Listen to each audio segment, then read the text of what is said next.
Masih dalam firman Allah Subhanahu wa taala yang dibawakan oleh Imam Muhammad bin Abdul Wahhab,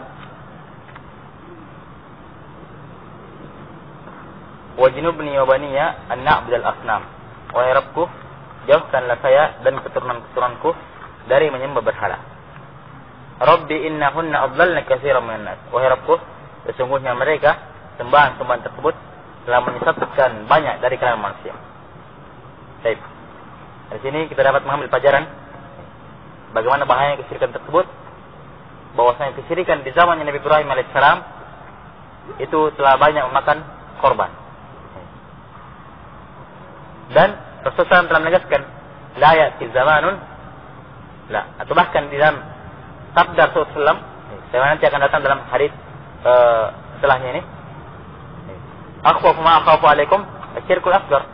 Perkara yang saya takuti dari perkara yang paling saya takuti atas kalian adalah kesyirikan asghar. Maka ini menunjukkan di zaman beliau kesyirikan asghar dan tidak menutup peluang kesyirikan akbar itu adalah perkara yang sangat mungkin terjadi. Makanya beliau sangat takutkan. Bahkan dalam hadis riwayat Imam Tirmidzi dari sahabat Abu Waqas Al-Laitsi akan datang nanti dalam bab tentang larangan mengambil berkah dari pohon-pohon dan batu-batu termasuk kesyirikan, disebutkan bahwasanya sahabat ketika pergi perang Hunain sempat mereka mengucapkan perkataan kekufuran yang kufur akbar karena itu ditegur oleh Rasulullah SAW. Mereka mengatakan, ya Rasulullah, ij'al lana dhat anwat kama lahum dhat anwat. Ya Rasulullah, buatkan juga untuk kami pohon-pohon untuk menggantung pedang-pedang kami, untuk mencari berkah kepada Allah lewat pohon-pohon itu. Kalau kami ingin berperang, sebagaimana orang musyrik juga punya dhat anwat, punya pohon-pohon. Ini ucapan syirik akbar sempat terlintas atau keluar dari lisan para sahabat radhiyallahu anhum. Tapi ditegur Rasulullah SAW sehingga tidak jadi atau tidak menyebabkan mereka keluar dari agama Islam. Nah, ini menunjukkan bahaya kesyirikan. Dan ini sebagai bukti yang besar dari ayat ini Al-Quran. Innahunna adlalna katsiran minan nas. Sesungguhnya kesyirikan tersebut, berhala tersebut telah memakan banyak korban kebanyakan manusia. Nah, apalagi di zaman ini,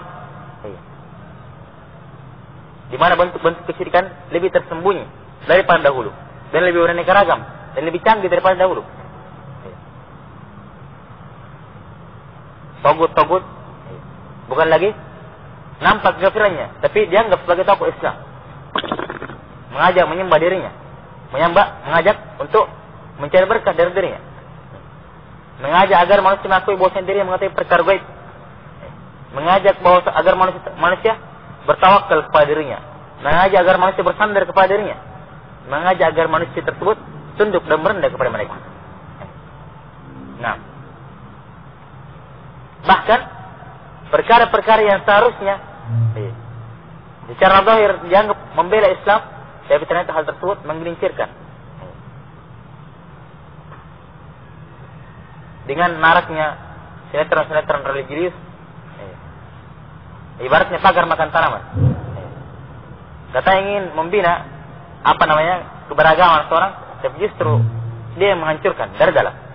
Nah, dari situ diperoleh bahwasanya makhluk jin bisa memberikan mudarat pada manusia tanpa izin dari Allah Subhanahu wa taala. Dari situ diketahui bahwasanya ada di antara orang-orang saleh yang mengetahui perkara gaib. Dari situ pula diketahui mereka memiliki bahwasanya di antara manusia ada yang memiliki ilmu-ilmu, kekebalan. Sampai-sampai ada orang yang keluar tulisan Allah dari tangannya. Katanya seperti itu. Ini adalah bentuk-bentuk perusakan akidah dari asalnya. Nah, dan wajar hal tersebut dibiarkan tumbuh oleh muslim Islam karena menghancurkan Islam. Karena hal tersebut mendukung Islam, tidak akan dibiarkan semarak seperti itu. Nah, makanya lihat bagaimana kondisi yang sangat memprihatinkan zaman sekarang.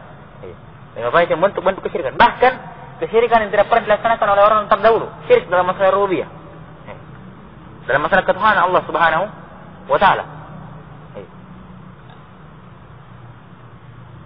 Nah, dan akan ada nanti penjelasan Ibnu Abbas radhiyallahu anhu tentang hakikat kesyirikan. Bahkan Rasul telah menegaskan dalam hadis yang sahih bahwasanya beliau berkata, "Asyirku fikum akhfa min dabibin namal."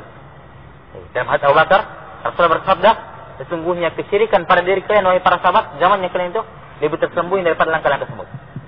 Maka Abu Bakar berkata, ya Rasulullah, apakah ada kesyirikan yang lain? Selain ada orang menyembah kepada selain Allah. Apakah ada model kesyirikan lain daripada menyembah selain Allah itu? Nah, bukankah itu saja ya Rasulullah kesyirikan itu? Menyembah kepada selain Allah Subhanahu wa taala saja. Kata Rasulullah, tidak, bahkan kesyirikan tersebut lebih tersembunyi daripada langkah semut atas kalian. Nah, atas kalian. Maka ini jelas menunjukkan bagaimana hal tersebut. Sekarang kesyirikan dicampur adukan dengan tauhid. Kesyirikan dicampurkan dengan sunnah. Kesyirikan dicampurkan dengan ibadah. Nah, kalau mau menguasai jurus ini harus puasa putih. Namanya namakan nasi putih, sama, udah puasa namanya. Nah, harus apa nama ini dan itu. Harus bertasbih, berzikir. Baru nampak, baru bisa kau kuasai ilmu ini. Harus rajin sholat. Harus rajin puasa. Harus rajin ini dan itu. Dari bentuk-bentuk ibadah. Syarat kalau mau kuasai ilmu ini. Jika orang tidak memiliki akal atau tidak memiliki pemahaman terhadap agamanya, akan main kita adalah kebaikan. Bagus, disuruh sholat, disuruh puasa, disuruh ini dan ini. Dia tidak menyadari bahwasanya kalaupun dia melaksanakan syaratnya, bahkan lebih dari syarat tersebut, dari bentuk-bentuk ibadah yang lain, tapi kalau dia sudah menguasai ilmu seperti itu, syirik, tidak ada artinya sholatnya, puasanya dan lain-lain. Terhapus turun. Yang lain mengatakan, saya tidak bisa sembuh sampai penyakitmu, sampai kamu mempercayai saya, yakin sama saya. Sudah, tawakal percaya Allah Subhanahu wa taala, syirik. Nah, dan berbagai bentuk-bentuk kesyirikan yang ada di zaman ini. Nah, oleh karena itulah sangat pantas seorang muslim untuk banyak-banyak meminta kepada Allah Subhanahu wa taala dari terselamatkannya dia dari perkara ini, perkara kesyirikan, perkara yang sangat berbahaya.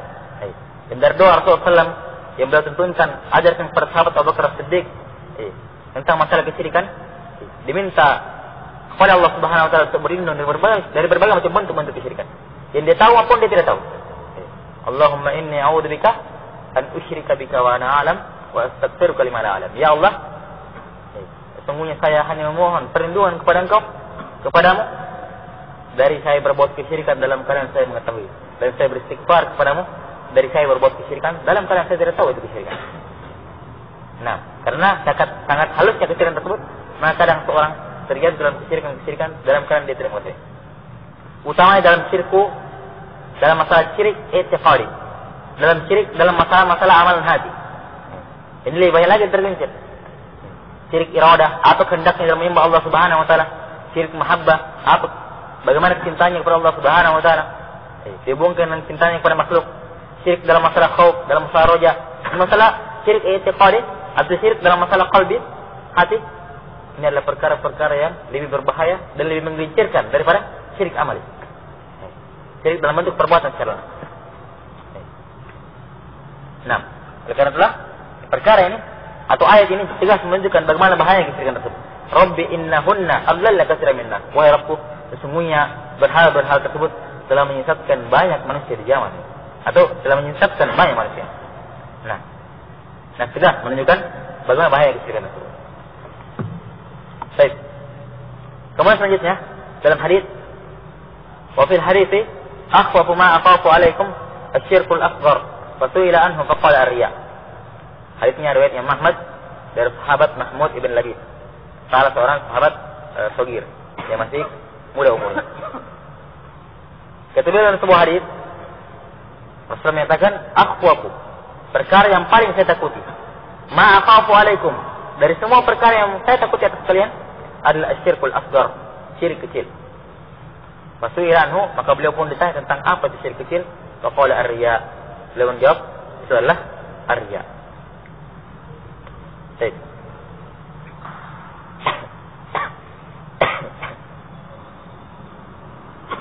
Selanjutnya hadis yang menunjukkan bagaimana bahaya kesyirikan tersebut. Dikatakan oleh Rasulullah dalam hadis ini, "Akhwafu ma akhafu alaikum." Perkara yang paling saya takuti dari semua yang paling saya takuti. Dan ini ucapan beliau sebagai realisasi dari sabda beliau yang lain. Ma min nabiyyin ba'athahu Allah illa kana haqqan 'alaihi an yadulla ummatahu kulla khairin ya'lamuhu lahum wa yandarahum an syarrin kulli ya'lamuhu lahum. Atau ma ya'lamuhu lahum. Tidaklah Allah mengutus nabi sebelum saya, seorang nabi pun, kecuali hak wajib bagi nabi tersebut untuk menunjuki umatnya semua kebaikan yang dia tahu untuk mereka. Dan wajib pula bagi dia untuk memperingatkan mereka dari semua kejelekan yang dia ketahui buat mereka. Dan beliau telah menegaskan hal tersebut, bahwasanya sebesar-besar kejelekan yang beliau takutkan umatnya adalah syirkul asghar. Nah, ini zamannya Nabi. Kalau sekarang ada cukup pada syirik asghar, bahkan syirik akbar. Perkara yang paling takut. Adapun beliau di sini mengatakan yang paling saya takut adalah syirik akbar. Karena apa? Bentuk-bentuk syirik akbar yang nampak, yang jelas, hampir seluruhnya itu beliau telah nasikan dan beliau telah pertegas muhkam dalam hadis-hadisnya. Dan kebanyakan para sahabat sudah tahu tentang syirik akbar. Cuman yang ada bentuk syirik yang lebih tersembunyi itu syirik akbar. Makanya disebutkan dalam hadis Abu Sa'id Al-Khudri nanti, dalam hadis Bukhari Muslim, ditakbir dengan bentuk syirkul khafi, syirik yang tersembunyi. Kenapa?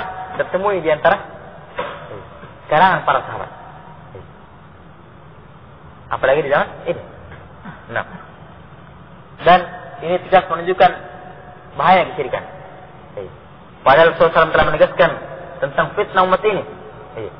Inna likulli ummatin fitnah wa fitnatu ummatil mal. Sesungguhnya setiap umat itu memiliki fitnah khusus, dan fitnahnya umatku adalah harta. Masalah fitnah harta ditahdzir oleh Rasulullah SAW. Kenapa? Ada fitnah khusus. Kemudian di hadis yang lain, dan Rasulullah SAW menegaskan, "Ma taraktu ba'di fitnatan adharra 'ala rijali min nisa." Saya tidak pernah meninggalkan satu fitnah pun yang lebih berbahaya bagi laki-laki daripada wanita. Di hadis yang lain disebutkan, "Ma min nabiyyin ba'athahu Allahu qabli illa ayyandara ummatahu min al-masih dajjal." Tidak ada seorang nabi pun yang diutus sebelum saya kecuali dia pasti memperingatkan umatnya tentang dajjal. 3 fitnah besar. Dajjal, nisa, wanita, dan yang ketiga harta. 3 fitnah yang menimpa umat Islam. Ditahdzir oleh Rasulullah SAW, tapi ternyata dari ketiga fitnah ini ada fitnah yang jauh lebih besar dan lebih ditakutkan dari 3 fitnah ini. Padahal semuanya 3 fitnah ini fitnah besar semuanya. Nah, tentang harta, nah, betapa banyak. Dari dahulu sampai belakangan jatuh, hancur agamanya gara-gara harta. Masalah wanita, pemadara atau wanita. Nah, betapa banyak orang yang tergelincirkan dari dahulu sampai sekarang gara-gara wanita. Bahkan awal fitnah Bani Israil fitnah nisa. Awal fitnah yang terjadi pada zaman Bani Israil adalah dalam masalah perempuan. Dajjal lebih hebat lagi. Fitnahnya. Kata Rasulullah SAW, tidak ada seorang pun kecuali pasti akan didapati dan diajak bicara oleh Dajjal. Orang per orang di zaman itu. Terkena fitnah seluruhnya kecuali orang yang berada dalam Haramain, Mekah dan Madinah. Nah, lihat apa namanya Dajjal? Ini kelas fitnahnya. Tapi ternyata di antara 3 fitnah yang besar ini ada di antara fitnah yang lain yang kata Rasulullah, "Akhwafu ma akhafu alaikum." Berarti ketakutan beliau terhadap perkara ini lebih takut beliau daripada takutnya terhadap Dajjal menimpa umatnya. Lebih takut beliau daripada fitnah wanita menghancurkan umatnya. Lebih takut beliau daripada fitnah harta menggelincirkan umatnya. Adalah fitnah asyirkul asghar, syirik kecil. Dan kalau ditanya apa itu syirik asghar, beliau menjawab riya. Nah, beliau menjawab riya. Nah, baik, riya yang diinginkan di sini adalah riya yang ringan. Yasiru riya. Karena riya itu ada 2 bentuk. Ada riya yang mengkafirkan dan ada riya yang tidak mengkafirkan. Ada riya yang syirik akbar dan ada riya yang syirik asghar. Riya yang merupakan syirik akbar yang mengeluarkan takwin dari agama Islam, ini adalah riya yang al-munafiqin. Riya orang munafik. Yaitu yang menampakkan keislaman tapi menyembunyikan kafiran. Disebutkan dalam Al-Quran tentang salat mereka, yura'una an-nasa wa la yadhkuruna Allah illa qalila. Mereka salat dalam keadaan riya terhadap manusia, wa la yadhkuruna Allah illa qalila. Dan mereka tidak menyebut Allah Subhanahu wa taala kecuali sedikit dalam salatnya. Nah, fawailul lil musallin alladzina hum an salatihim sahun alladzina hum yura'un. Ini riya dalam ayat ini, dalam surah Al-Maun ini bisa riya akbar, bisa riya asghar, tergantung. Riya yang kedua, riya yang ringan, yasir riya. Ini adalah riyanya seorang muslim. Akan dijelaskan dalam hadits yang lain, dalam hadits Abu Sa'id Al-Khudri. Yaqumur rajul fa yusalli fa yuzayyinu salatahu lima yara min nazar ar-rajul. Seorang laki-laki berdiri untuk salat, kemudian dia memperindah salatnya. Dia memperindah salatnya karena dilihat oleh seorang, dilihat oleh laki-laki yang lain atau orang yang lain. Ini riya al-munafiqin. Apa riyanya muslim? Yasir riya. Riya bentuk yang kedua ini tidak menyebabkan pelakunya keluar dari Islam. Nah, dan ini kan dalam hadis di sini adalah riya yang asghar. Iya, riya yang asghar. Nah,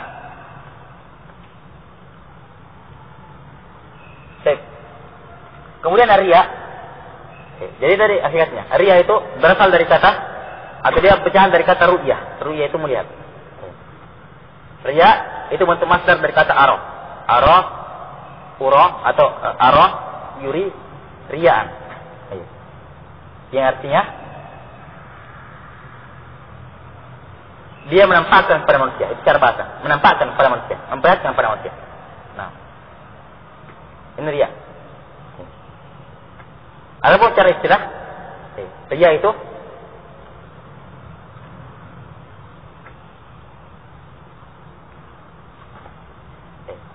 ayyuhsinal ibadah, ayyuhsina ibadatan li ajli an yarahu an-nas. Seorang memperbaiki ibadahnya agar atau karena dia dilihat oleh manusia. Karena dia dilihat oleh manusia. Ini riya. Dan semisal dengan riya sum'ah. Sum'ah juga bentuk masdar dikata asma yusmi'u sum'atan. Sum'ah asal cara bahasa memperdengarkan.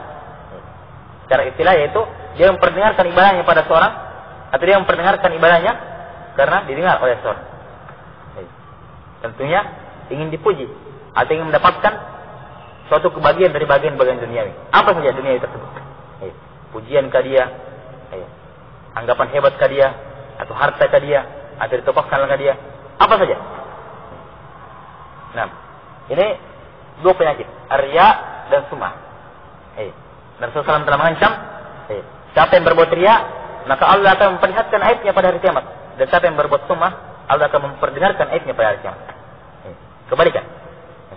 Riya, dia minta dihargai atau dia dilihat oleh manusia, dia memperindah salatnya, memperindah ibadahnya agar dilihat oleh manusia. Maka pada hari kiamat Allah akan menampakkan aib-aibnya. Tidak tersembunyi. Adapun orang yang sum'ah, yang didengar ibadahnya oleh orang, maka pada hari kiamat Allah akan memperlihatkan seluruh makhluk tentang aib-aibnya.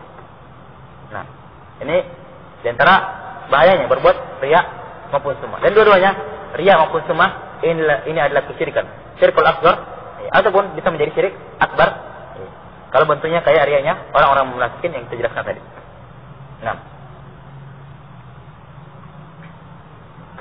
baik. Kalau kita lihat dari dua bentuk riya tadi, kita bisa melihat bahwa riya bentuk yang pertama, riya yang orang munafikin, ini adalah riyanya yang mengkafirkan, sehingga menghapuskan seluruh amalan. Benar. Hah? Karena dia. Baik. Jadi riyanya orang munafikin atau riya bentuk yang pertama ini menghapuskan seluruh amalan, karena mengkafirkan pelakunya dari agama Islam, mengkafirkan pelakunya keluar dari agama Islam. Adapun bentuk yang kedua, riyanya orang muslim, ini tidak mengkafirkan pelakunya dari agama Islam, tidak mengkafirkan pelakunya dan tidak mengeluarkan seorang dari agama Islam, tapi menghapuskan amal yang sedang dilaksanakan itu. Saya telah berlalu penjelasan tentang perbedaan antara syirik akbar dan syirik asghar. Nah, tentang syirik akbar, Allah SWT telah berfirman, "Walaqad uhiya ilaika wa ilal ladzina min qablik la in asyrakta la yahbatanna 'amaluk wa la takunanna minal khasirin." Sungguh kami telah wahyukan kepada engkau ya Muhammad dan kepada nabi-nabi sebelum engkau. Yaitu kalau kamu coba-coba berbuat kesyirikan, akan terhapus seluruh amal-amal kamu dan kamu termasuk orang-orang yang merugi. Dan juga dalam seperti ayat yang lain Allah firman, setelah menyebutkan beberapa kisah para nabi, walau asyraku lahabitu anhum ma kanu ya'malun. Karena mereka para nabi itu berbuat kesyirikan, nah akan terhapus semua amal yang telah mereka perbuat. Ini syirik akbar. Adapun syirik asghar dan tanya riya, menghapuskan amal yang sedang dilaksanakan saja, tidak menghapuskan seluruh amal. Rasulullah menegaskan dalam hadits Abu Hurairah yang Muslim, bahwasanya Allah berfirman dalam hadits qudsi, "Man 'amila amalan asyraka ma'i fihi ghairi, taraktuhu wa syirkahu." Siapa yang beramal dengan amal apa saja, dia berbuat kesyirikan saya kepada saya dalam amalan tersebut, dalam ibadah tersebut, taraktuhu wa syirkahu. Saya akan tinggalkan dia di sini, apakah dia pelakunya atau dia amalnya itu, saya tinggalkan. Wa syirkahu, dan siapa yang dia jadikan sekutu bagi saya. Ini perbedaan atau syirik asghar. Yang merupakan riya akan menghapuskan amal tersebut. Adapun tentang pembicaraan tentang riya itu ketika riya masuk ke dalam ibadah, kadang menghapuskan ibadah seluruhnya. Nah, kadang tidak menghapuskan ibadah seluruhnya.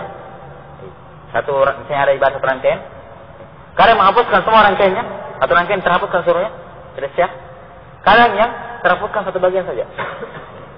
Dan kadang kalau orang menolak bisa mendapatkan pahala ini. Dan nanti rincian tentang hukum riya ini akan datang insyaallah taala pada waktu sendiri tentang masalah riya, di bab terakhir dari kitab tauhid ini.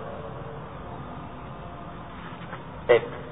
Ayat di sini syahid dari hadits Mahmud bin Labid di sini bagaimana kengerian dan ketakutan Rasulullah.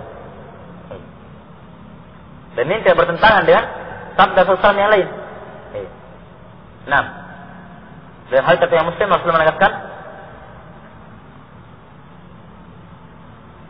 "Mal faqru akhsha 'alaikum, walakin akhsha 'alaikum an tubsata 'alaikum ad-dunya, kama busitat 'ala man kana qablakum, wa tanafasuha kama tanafasuha, fatuhlikakum kama ahlakatkum." Bukanlah kemiskinan yang saya takuti pada kalian, tapi yang saya takuti dari kalian Allah dibukakannya bagi kalian pintu-pintu dunia dengan berbagai macam kemegahannya. Sebagaimana pintu dunia ini telah dibukakan pada orang-orang sebelum kalian. Kemudian kalian berlomba-lomba mencari dunia sebagaimana orang-orang sebelum kalian berlomba-lomba mencarinya. Kemudian dunia akan menghancurkan kalian sebagaimana dunia telah menghancurkan orang-orang sebelum kalian. Dikatakan di sini bukan kemiskinan yang saya takuti, tapi yang saya takuti adalah perkara dunia. Ini bertentangan. Nah, karena ditunjukkan dalam hadis-hadis yang lain bahwasanya bentuk kesyirikan adalah lebih besar. Lebih besar takutnya beliau sallallahu alaihi wasallam daripada fitnah dunia tersebut. Nah,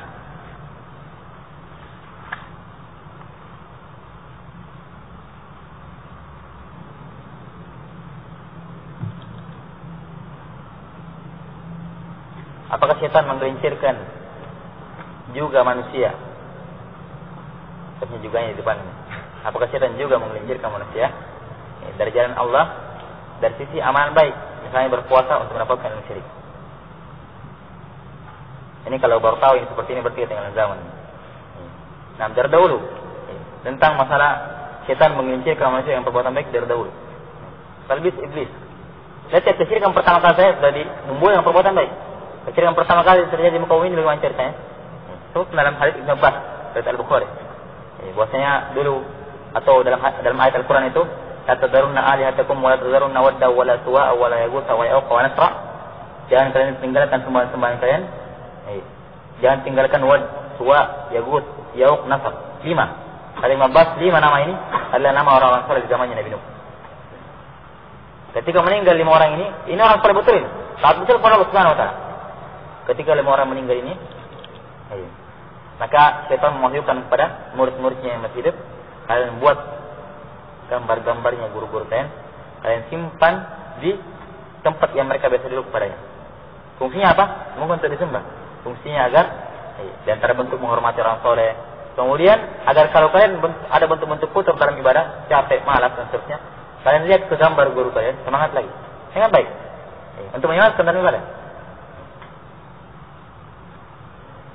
Asal kesyirikan seperti itu. Kemudian meninggallah orang yang buat gambar tersebut. Muncul generasi-generasi setelahnya. Syaitan memberikan wahyu bahwasanya bapak-bapak dulu menyembah gambar-gambar itu. Asalnya kesyirikan seperti itu. Nah, makanya antara makhluk Allah yang paling sabar syaitan juga. Sabar dalam menggelincirkan manusia. Tunggu walaupun sampai ratusan tahun. Yang penting syirik nanti ujung-ujungnya. Apalagi sekedar cuma 1 bulan, 2 bulan. sholat saya syirik. Lebih gampang. Nah,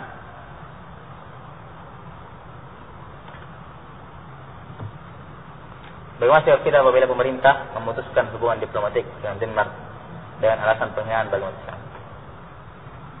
Kalau pemerintah seperti itu, ya pemerintah. Kita taat kepada pemerintah, ikuti. Nah, kalau yang pemerintah yang seperti itu. Dan hendaknya masalah-masalah seperti ini orang tidak terlalu memperbesar-besarkan. Artinya bukan tidak mencari kebenaran. Cuman ini ada perkara kontemporer, perkara baru terjadi. Dan tentang kemungkarannya semua orang tahu. Bahkan muslim yang paling rendah keimanannya tahu kemungkaran. Cuman apakah setiap orang harus berbicara? Angkat suara sehingga akan memperkeruh suasana? Ditegur oleh Allah Subhanahu wa taala. Ja'ahum amrun minal amni awil khawfi ada'u bi wa yarudduhu ila rasuli wa ila ulil amri minhum li'alimahu alladziina yastanbitunahu minhum. Ini ayat turun berkenaan tentang isu yang tersebar Nabi mentalak istri-istrinya. Masalah talak, masalah fikih. Maka sahabat langsung menyebar. Dan antara sahabat ada yang menyebarkan hal tersebut. Maka turun teguran.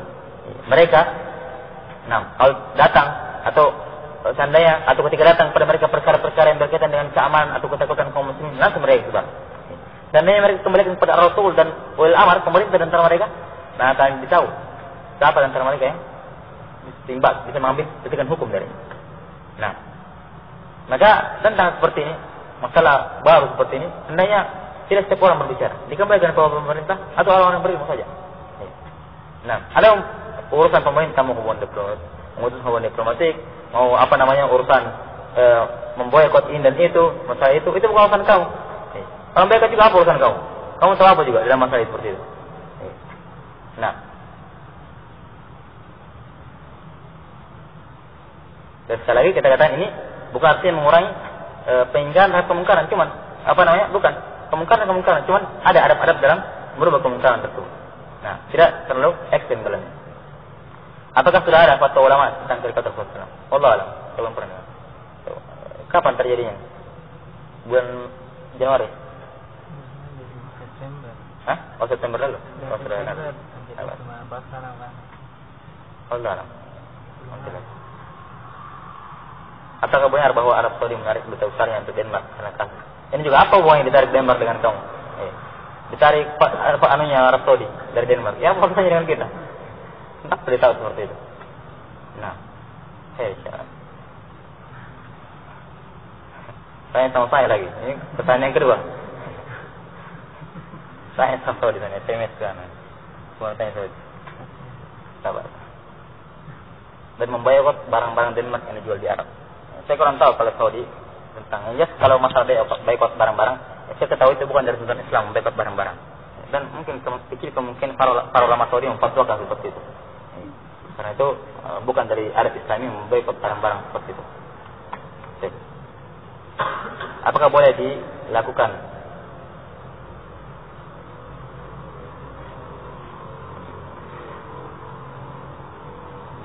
di mana negara anggota OKI menggugat Denmark kasus. Itu sama pemerintah lah. Dia tinggal menunggu hasilnya.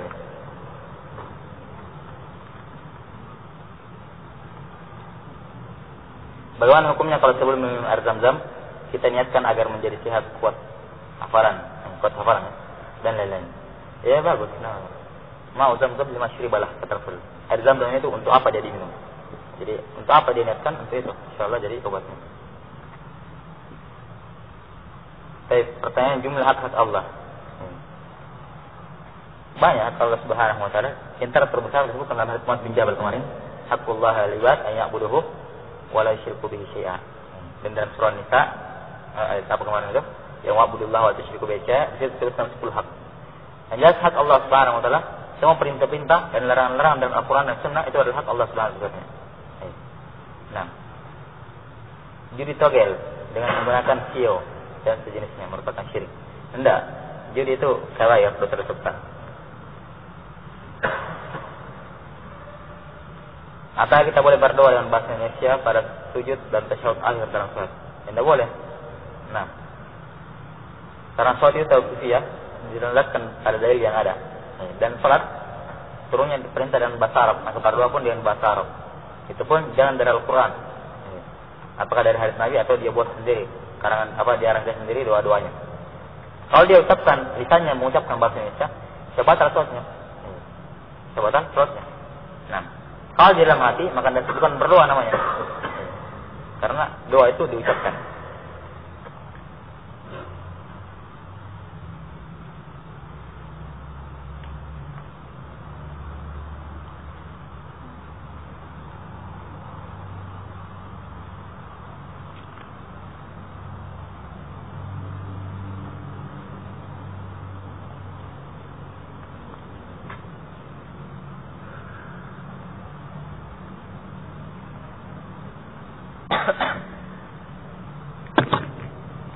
Seorang akhwat ingin dinazar tanpa sepengetahuan mahramnya, dan akhwat tersebut baru akan memberitahu orang tuanya bila setelah nazar terjadi kesepakatan antara akhwat dan ikhwat tersebut. Bagaimana dengan tindakan akhwat tersebut?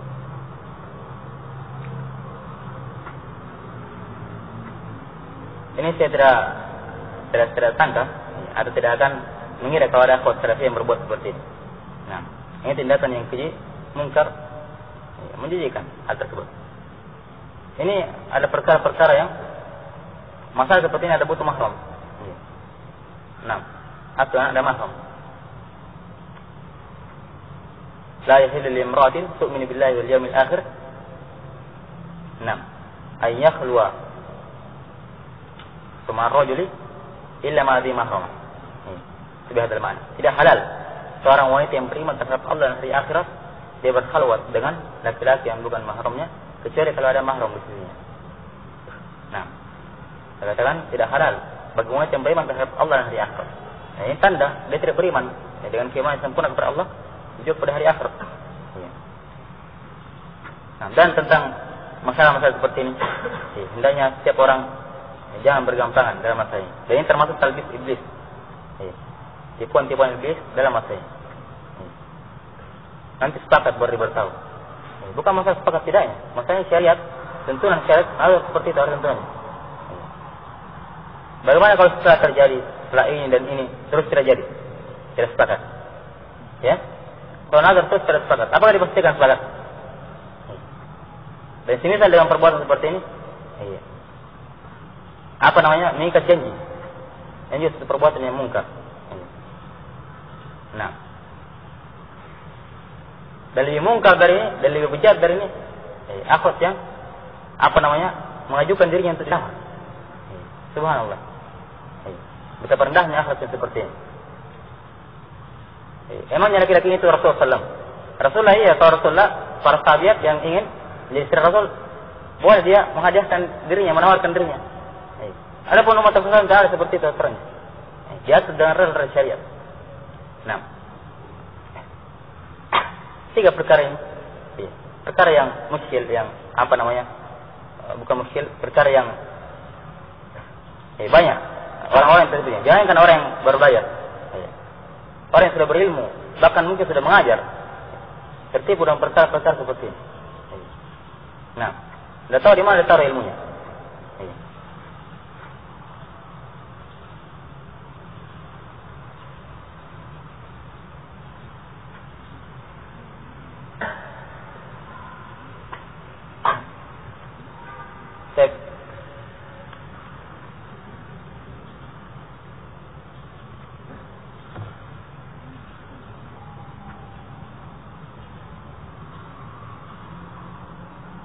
Saya kira itulah perkara seperti ini.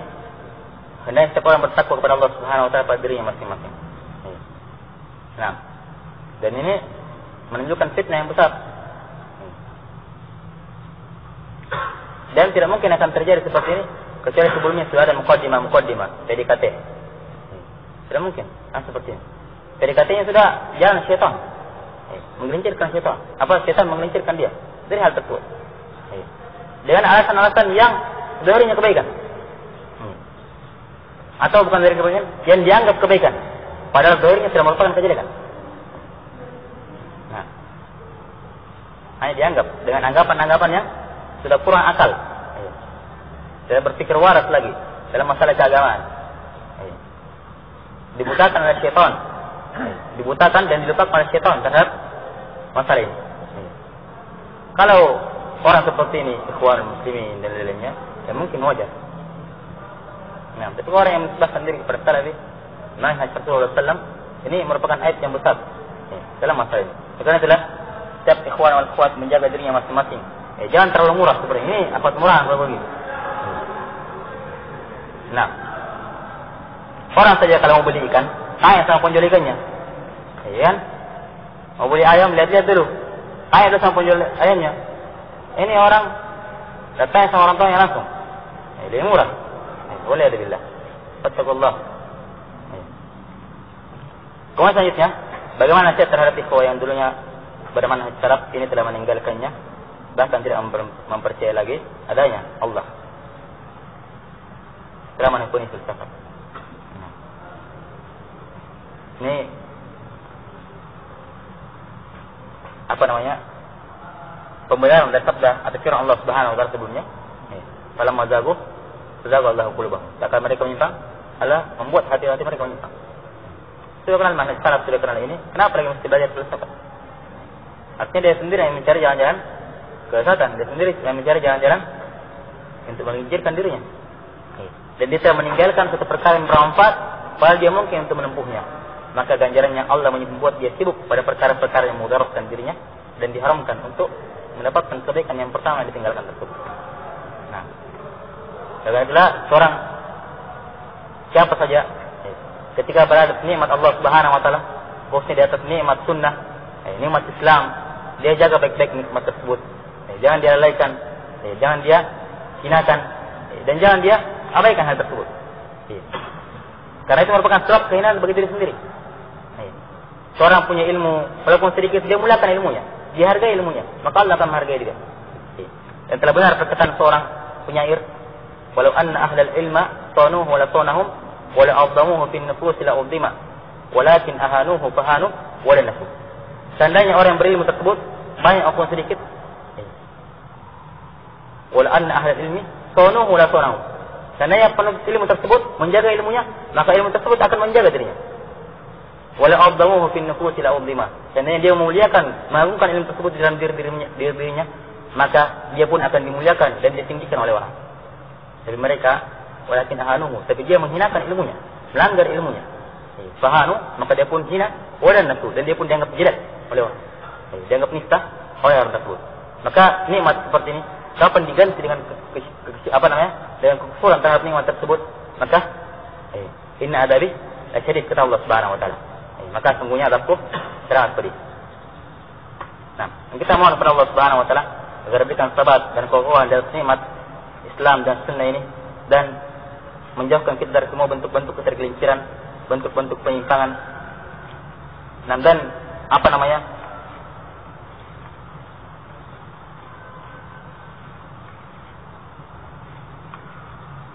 karena setiap ikhwan akhwat menyibukkan dirinya pada perkara-perkara yang bermanfaat. Nah, jangan menjadi orang yang kurang kerjaan.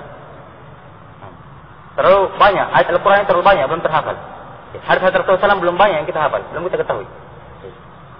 Sementara ilmu tersebut atau umur tersebut terbatas. Dituntut bagi kita untuk mempelajari Al-Quran dan Sunnah Rasulullah Sallallahu Alaihi Wasallam. Nah, dan tentang masalah-masalah ini, masalah-masalah